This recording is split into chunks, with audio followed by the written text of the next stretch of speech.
ओम उमा महेश्वराय नमो नमः। आज हम माघ मास में आने वाली तिलकुट्टा चौथ की कहानी लाए हैं। एक साहूकार और साहूकारनी थे। वे दोनों बहुत कंजूस थे।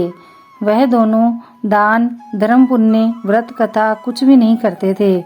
उनके कोई संतान भी नहीं थी। एक दिन उसकी पड़ोसन माघ मास के चौथ की कहानी सुन रही थी। साहूकारनी ने उसे देख लिया तो उससे पूछा कि तुम क्या कर रही हो?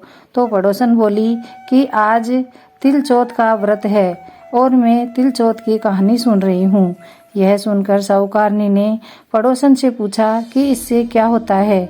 तो पड़ोसन बोली कि इससे अन्न धन मिलता है और जिसके संतान नहीं है उसे संतान सुख प्राप्त होता है। यह सुनकर साहूकारनी बोली कि मेरे संतान नहीं है। यदि मेरे संतान हो जाए तो मैं 1.25 सेर का तिलकुट्टे का भोग लगाऊंगी और चौथ माता का व्रत करूंगी। थोड़े दिन बाद साहूकारनी गर्भवती हो गई। चौथ माता के इस चमत्कार को देखकर आश्चर्यचकित रह गई और कहने लगी कि हे चौथ माता, मेरे लड़का हो जाए तो मैं 2.5 सेर का तिलकुट्टा चढ़ाऊंगी। अब उसके लड़का भी हो गया। फिर उसने चौथ माता से कहा कि बेटे का विवाह होगा तब 1.25 मन का भोग लगाऊंगी। समय के साथ बेटा बड़ा हो गया। वह बारात लेकर गया। साहूकारनी का बेटा अपनी होने वाली पत्नी के साथ फेरे लेने लगा। फेरे लेने ही वाला था कि चौथ माता ने सोचा कि बेटा पैदा होने पर तिलकुट्टा चढ़ाने को बोला था और अब तो बेटा ब्याहने जा रहा है, तब भी तिलकुट्टे का भोग नहीं लगाया। अगर यह मेरे भोग नहीं लगा रही है तो इसे सबक सिखाना ही पड़ेगा, नहीं तो कलयुग में हमें कोई नहीं मानेगा। तो दूल्हे के 3 फेरे होते ही चौथे फेरे में चौथ माता कड़कती आई और दूल्हे को उठाकर वहां से चली गई और उसे गांव के रास्ते के किनारे एक पीपल के पेड़ पर बिठा दिया।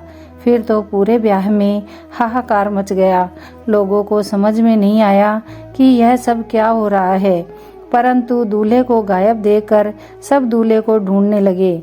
सब जगह ढूंढने पर भी दूल्हा कहीं नहीं मिला। इस तरह से बहुत दिन निकल गए। फिर चैत्र मास में गणगौर आई तो पूजन के लिए गांव की लड़कियां दूब लेने उसी पीपल के पेड़ के नीचे से गुजरती हुई जाती थी। वहां पीपल पर से वह दूल्हा एक लड़की से बोलता, आ मेरी अधब्याही दुल्हन। यह सुनकर वह लड़की सूखने लगी। वह दुबली और कमजोर होने लगी। यह देखकर उसकी माँ ने उससे पूछा कि मैं तेरे को अच्छा और भर पेट खाना खिलाती हूँ, फिर भी तू क्यों सूख रही है? तब लड़की बोली, माँ, मैं जब भी दूब लेने जाती हूँ तो रास्ते में एक पीपल के पेड़ के नीचे से निकलती हूँ। वहाँ पर एक दूल्हा बैठा हुआ है। उसने मेहंदी लगा रखी है और सेहरा भी बांध रखा है। वह रोज मेरे से कहता है कि आ मेरी अधब्याही दुल्हन। तो उसकी माँ ने कहा, तू घबरा मत, मैं जाकर देखती हूँ। जब उसकी माँ जाकर देखती है तो उसे अपना जवाई पीपल के पेड़ पर बैठा हुआ दिखता है। तब माँ दूल्हे से पूछती है कि तुम यहाँ क्यों बैठे हो?